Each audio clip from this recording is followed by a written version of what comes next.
Hi guys, this is Atul Dhakappa with Xenia Consulting. In today's video, I'm actually going to talk about how marketing has to be a lot about storytelling. I think when I just say this word, you'll give it a little bit of a laugh and you'll say, okay, so I'm actually in a very serious business. I am in a very, a business that is not about, creating comics or videos or whatever it is. Then how are you talking about storytelling, or how does storytelling relate to my business? So I'll actually talk through that during this video. I personally feel every business, at whatever stage of revenues they are at, or at whatever stage of growth they are at, they need to continue talking about different things or different stories. They need to continue to narrate different stories. When you are actually working with a set of customers, they obviously know what you are capable of doing and how you are helping them and how you are actually solving problems for them. But you want to grow and open up new customers in new segments, in new geographies. If you want to do that, you have to communicate to these new customers, new geographies, new industry segments, and tell them stories about how you can actually add value for them. Without you doing that, they are never going to be able to understand what you are capable of doing. So now I think you can get a whiff of, you can get an understanding of why I'm actually telling storytelling is important. And storytelling can have different forms at different points of time. They can attain different content asset types. So for example, you can create a story using a brochure. You can create a story using a case study. You can create a story using a video, a podcast, a web page, or something like a white paper. All of these are actually storytelling mechanisms. You are essentially telling a new prospect of what he's actually going through in terms of challenges, how you could potentially solve those challenges, and why he should actually trust you, to work on these challenges for them. I'm actually going to give some examples, through this conversation, so that it is very easy to understand.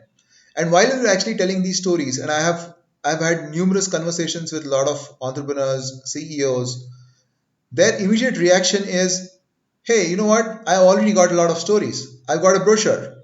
I've got a website which already talks about what we do, how we do it. Here's our manufacturing process. Here's our product. This is what the product does. This is my services. This is what it does. So people can understand about it.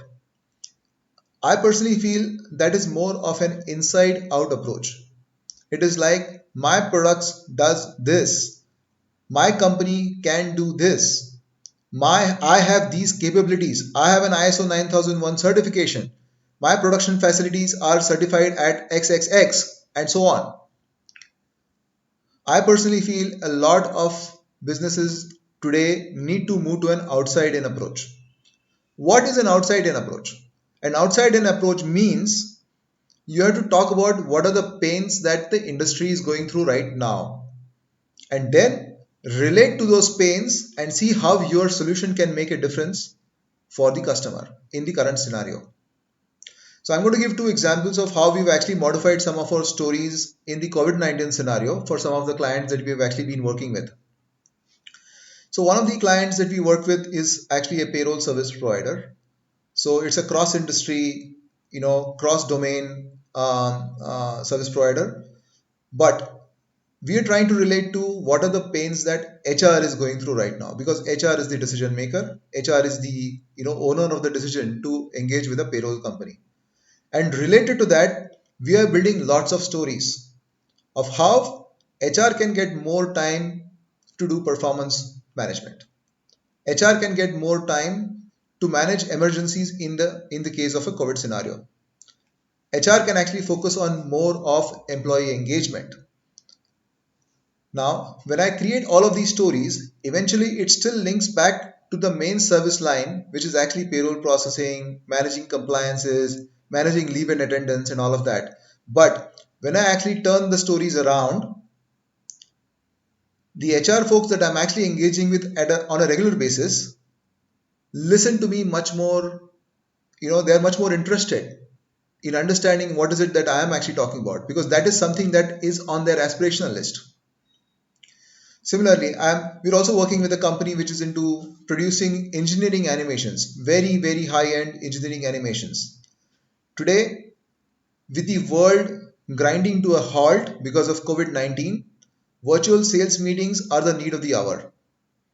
Imagine manufacturing organizations, engineering organizations wanting to continue their product sales, their service sales across continents, across regions. If you want to communicate a complex idea through a virtual call, how will you be able to do it without the right tools? And engineering animation actually provides the tools in this scenario. So here, for example, what we've done is we've actually started building stories where we say how we can help virtual sales meetings being productive. How, in this scenario where no trade shows are actually happening, how can I actually get the most out of virtual conferences? If you have to actually provide a marketing presentation over the web, how can you make it more effective and actually convert clients much more faster? Or let's say, for example, you want to invite customers over for a factory walkthrough or a premises walkthrough. Obviously, that's not going to happen before all of this COVID-19 situation gets out, because travel restrictions continue to be there across the globe. But you can still invite people over using a virtual walkthrough, which you can actually create using engineering animation. Now, all of this has actually helped us engage with people a lot more.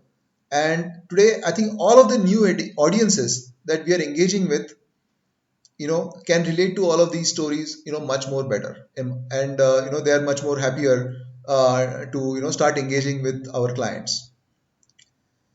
Okay, with that said, I just leave it to you and to think about, what are the stories that you would like to win, you would like to generate for your business, whether they are videos or a new website or a new collateral or new podcast or a webinar or a white paper, whatever that is, each of those are powerful assets that you can use in your marketing warfare quite often and very successfully.